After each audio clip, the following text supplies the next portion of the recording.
Hi friends, இன்றைக்கி வீடியோவில் chicken ஃபஜிட்டா rice எப்படி செய்கிறதுங்கிறத பார்க்கலாம். நான் இந்த வீடியோவில் சொல்லியிருக்கிற மாதிரி நீங்களும் ட்ரை பண்ணி பாருங்கள். இது உண்டாக்குறதுக்கும் ரொம்ப ஈஸி, சாப்பிடவும் நல்லா டேஸ்டியாக இருக்கும். வாங்க எப்படி செய்கிறதுங்கிறத பார்க்கலாம். 1/4 கிலோ போன்லெஸ் சிக்கனை இந்த மாதிரி சின்ன சின்னதாக கட் பண்ணி எடுத்துக்கோங்க.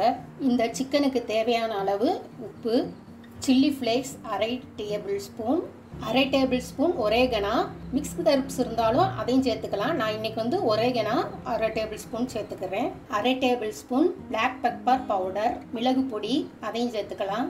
1 டீஸ்பூன் டார்க் சோயா சாஸ். இது டார்க் சோயா சாஸ்ங்கிறதுனால ஒரு டீஸ்பூன் சேர்த்துருக்கேன். இது நார்மல் சோயா சாஸ்னா நீங்கள் 1/2 டேபிள் ஸ்பூன் சேர்த்துக்கலாம். 1/2 டேபிள் ஸ்பூன் வினிகர் இல்லாட்டினா நீங்கள் ஒரு லெமன் ஜூஸ் எடுத்து சேர்த்துக்கலாம். இப்போ இது எல்லாத்தையும் நல்லா ஒன்று போல் மிக்ஸ் பண்ணி வச்சுக்கிடுவோம். இதை மிக்ஸ் பண்ணி குறைஞ்சது ஒரு 30 நிமிஷமாவது ஊற வைக்கணும். முடிஞ்சால் 1 மணி நேரம் கூட நம்ம ஊற வைக்கலாம். இதில் 1 டீஸ்பூன் பூண்டு பேஸ்ட்டு போடணும். வெறும் பூண்டு பேஸ்ட்டு மட்டும். இது போட மறந்து போச்சு, நீங்கள் மறக்காமல் ஃபஸ்ட்டு மிக்ஸ் பண்ணும்போதே போட்டு மிக்ஸ் பண்ணிடுங்க. இப்போ இதில் 1 டீஸ்பூன் பூண்டு பேஸ்ட், கார்லிக் பேஸ்ட்டை போட்டு நல்லா விரவி விட்டுக்கலாம். இது 1 மணி நேரம் அப்படியே இருக்கட்டும்.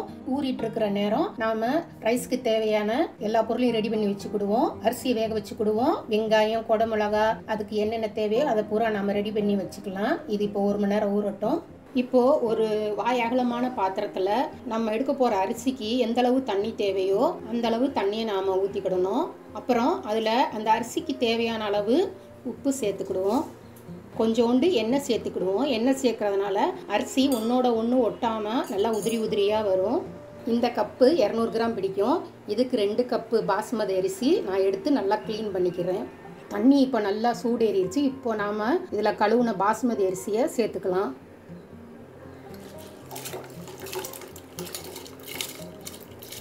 அரிசி பாருங்கள், இந்த அளவுக்கு 80% வெந்தால் போதும். அதாவது வெந்து இருக்கணும். நம்ம அரிசியை நசுக்கி பார்க்கும்போது உடையணும், நசுங்கக்கூடாது. இந்த அளவுக்கு 80% வேக வச்சு நாம் இதை வடித்து எடுத்துக்கலாம்.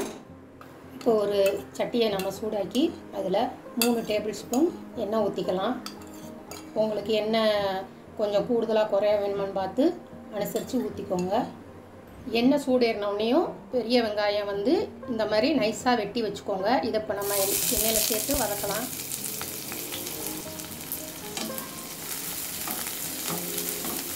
இப்போ இதில் ஒரு சின்ன சைஸ் குடமிளகாக இந்த மாதிரி கட் பண்ணி இதில் சேர்த்துக்கலாம். குடமிளகாவும் 3/4 பதத்துக்கு வெந்தால் போதும். அது வதக்கி விட்டுக்கோங்க. அடுத்து பச்சை மிளகாவை இந்த மாதிரி சின்ன சைஸாக நீல வாக்கில் கட் பண்ணியிருக்கேன். நான் ஒரு பச்சை மிளகாவை இந்த மாதிரி கட் பண்ணி வச்சுருக்கேன். உங்களுக்கு காரம் கூடுதலாக தேவைன்னா நீங்கள் உங்களுக்கு எவ்வளவு தேவையோ அந்தளவுக்கு பச்சை மிளகாவை கட் பண்ணி சேர்த்துக்கோங்க. நாம் ஏற்கனவேவும் அரிசிலையும் அதுக்குண்டான உப்பை போட்டிருக்கோம், சிக்கன்லேயும் அதுக்குண்டான உப்பை போட்டிருக்கோம். இப்போது இந்த வெங்காயம், குடமிளகா, பச்சை மிளகாவுக்கு தேவையான அளவு உப்பை நாம் இதில் சேர்த்துக்கலாம்.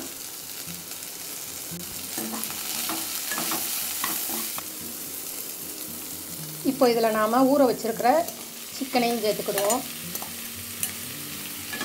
சிக்கனை சேர்த்து நல்லா சிக்கன் வேகிற வரைக்கும் வதக்கி விட்டுக்கோங்க. இப்போ நாம் இந்த சிக்கனை ஒரு மூடி போட்டு ஒரு 5 நிமிஷத்துக்கு வேக வச்சுக்கலாம். தண்ணி ஊற்ற வேண்டிய அவசியம் இல்லை. அந்த சிக்கன்லேருந்து வர்ற தண்ணியே சிக்கன் வேகிறதுக்கு போதுமானதாக இருக்கும். இப்போ இது 5 நிமிஷம் வேகட்டும். இடைக்கிடைக்க மூடியை திறந்து சிக்கனை கிண்டி விட்டுக்கோங்க, இல்லாட்டினா அடிப்பிடிச்சிரும். ஏன்னா நம்ம தண்ணி ஊற்றலை இல்லையா, அதனால் இடைக்கிடைக்க மூடியை திறந்து சிக்கனை நல்லா ஒன்று போல் கிண்டி விட்டுக்கோங்க. இன்னும் ஒரு 2 நிமிஷம் நல்லா வேகட்டும். அது வரைக்கும் நம்ம மூடி வச்சுருவோம். சிக்கன் நல்லா வெந்துருச்சு. இப்போ நாம் வேக வச்சு வடித்து வச்சுருந்த பாஸ்மதி அரிசியை சேர்த்துக்கலாம்.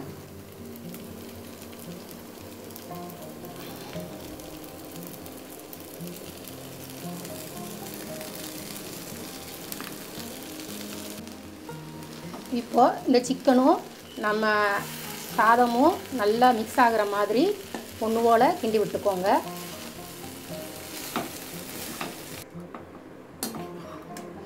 அவ்வளவுதான், எல்லாம் நல்லா ஒன்று போல் கிண்டியாச்சு. நமக்கு இப்போது சூப்பராக ரைஸ் ரெடி ஆயிடுச்சு.